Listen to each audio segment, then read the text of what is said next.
Adam Rudolph, good to see you again.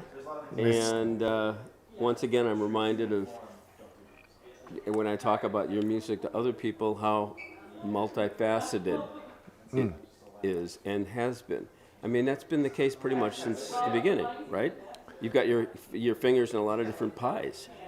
Yeah, well, music, I mean, playing percussion, composing, they're all sort of a dynamic of the same thing, which is whatever the creative gesture leads you into doing, you know. So right now we're here, you know, it's beautiful touring with Hamid Drake, who we've been playing together since we were 14, you know. We met in a drum shop in downtown Chicago when we were 14. So, and then actually we're going to finish this duet tour, and then Hamid's going to play as part of the Go Organic Orchestra collaboration with the Brooklyn Raga Massive that we're doing in Philadelphia on October 6th. So that's a whole other thing where instead of playing, it's music I compose and conduct, just with my spontaneous conducting. Right. So, part of the fascination I find with you as a performer is also that you take that and you translate it in terms of being a conceptualist. That you have ideas that you formulate and then you work them out musically, and you're perfectly at ease, regardless of whether it's a duet, duo thing with one person, or you're in front of 30 people. Yeah. Or halfway, if you're like we're dealing with a quintet or something. Yeah. It's you have created your own musical world in a way Right. that cannot be modeled by anyone else that I've ever known. Yeah, yeah. Well, Or thank heard. you. Yeah, Yeah. well, well, thank you. I mean, Yeah. and that's, you know, it's like whatever you hear, whatever you imagine, and then just follow. You kind of find a way to do it, you know. And so, It's the arrow and bullseye. yeah, right. Yeah, shoot the arrow, paint the bullseye around it. And so, imagination is a beautiful thing. And so, whatever you can think of to do, you can do. And the same thing with how you even approach an instrument. You know, it's like if you think of how you want to, anything you can think of to play on an instrument, you can play. If you can just figure out the technique, that's why your ideas lead the technique. You know,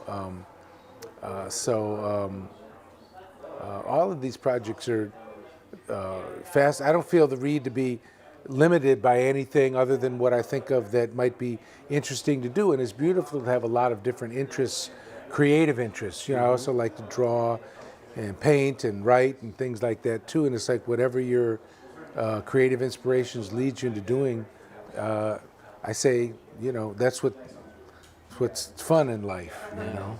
Yeah, and you're able to put it all together, and it's viable. It's not just an idea. Your ambition meets the real world in the way that you're able to bring people together and create such beautiful music that is fresh and most oftentimes spontaneous.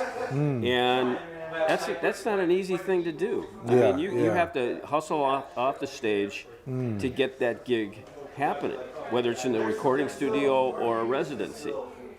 Well, so I grew up in Hyde Park in Chicago, and a lot of the ACM musicians were my neighbors. And then I started spending a lot of time in Detroit in the early 70s.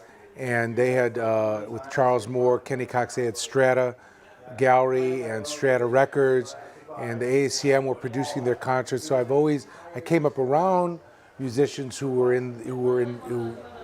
wanted to take their destiny in their own hands and have self-determination about how they presented their music, what they wanted to present, where, the mechanism for it.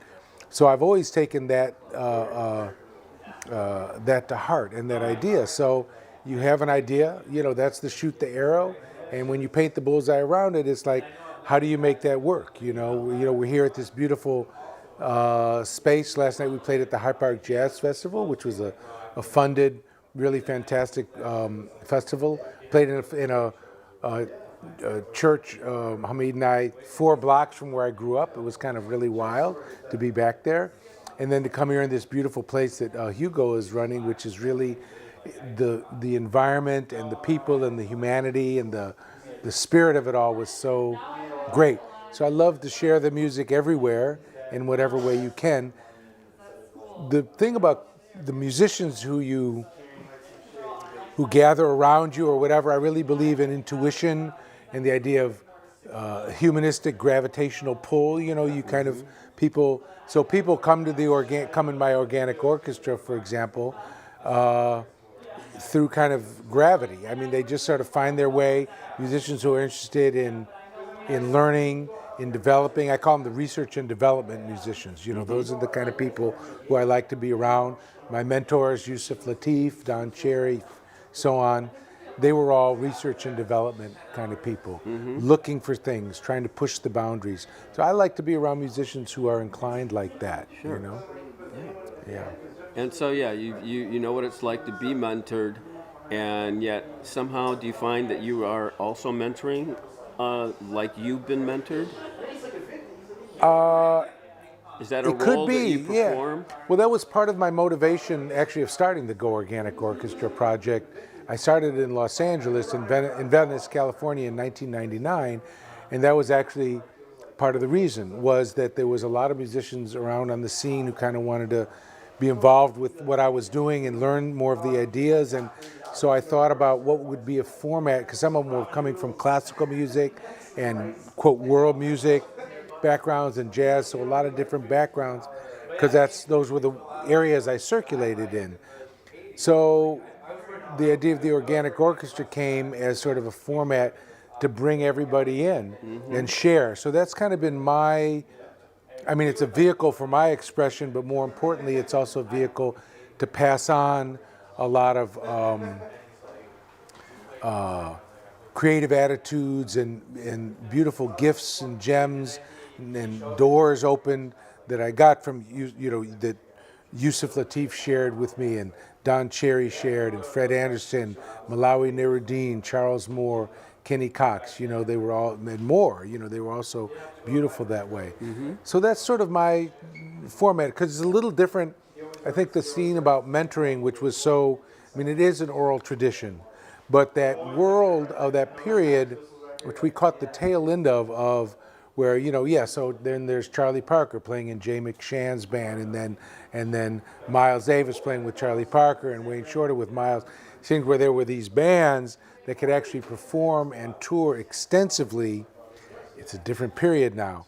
It's very difficult to do that. So we have to find other ways to do that, other mechanisms, but it still has to be done. The music is all out there. Every sound exists, is up there in the cosmos. And what things are you going to channel? What are you going to feel? And to help share the idea that people can, find their voice, find their direction. That's what the mentoring is about. It's to inspire people, Yeah. The other thing that I wanted to address is there's an interesting spectrum that you operate on, and you talk about bringing music down from the skies or whatever. There's an element of, like what we heard this afternoon or this evening, where the structure is embedded, but there is a sense in which it's all fairly open and free. But then there's also other times when you are operating more from a structured modality or Right. environment, and so it's like, I guess it just depends on what the aggregate is, right? Well, speaking about this duet with Brother Hamid Drake, there's nothing in nature without form. And so in music, we study form. We need to learn about how form operates, because that's how things orbit. That's tension and release. That's the Tao. That's the circularity. That's the expansion and contraction. So 12-bar blues, 32-bar forms. In Indian music, they have ektal, this large 12, 48-beat cycle. You become familiar with forms. So then you can call upon form even when you're playing something that's formless. So what we were doing, it didn't have a format that was set up. and we didn't play. We had certain touchstones that we like, that we could use or not use. So there's a sense of real freedom when I play with Hamid, because we're anything I can think of to do, I can do it, and I know he's going to understand what I'm talking about. We've been playing together, like I said, since we were 14, and we have this commonality of language, so it allows us to I know whatever I do, I can take a risk, and he'll be there. It's going to sound good, And vice versa. and vice versa, of course. Yeah, exactly. So we're there to serve the music and to explore it and see where it's going to go. So it's never. Each day dawns but once. That was the moment of that concert, and if you heard us again, you would hear us. You would recognize the language, but it would be different. Be a different conversation. Yeah, it'd be a different conversation. Exactly. Right. That's right. Exactly how it is. It's about conversation. I mean, we're having this conversation. We didn't rehearse this conversation, but we've prepared for it because we've had many beautiful dialogues on the phone about all kinds of topics, and you've spent your life listening to and studying music, so you have a deep understanding of it, and I've done my involvement with music, so we're prepared to talk about what we're going to talk about right now. Yeah. It wasn't like the questions were mentally arranged prior to our talking. It just, I kind of had a feel for where to start and maybe where to end. Right. And everything in the middle kind of took care of itself. Right, exactly. That's form. So that's form. Yeah. Beginning, middle, and end. That's it. There you go. So the end.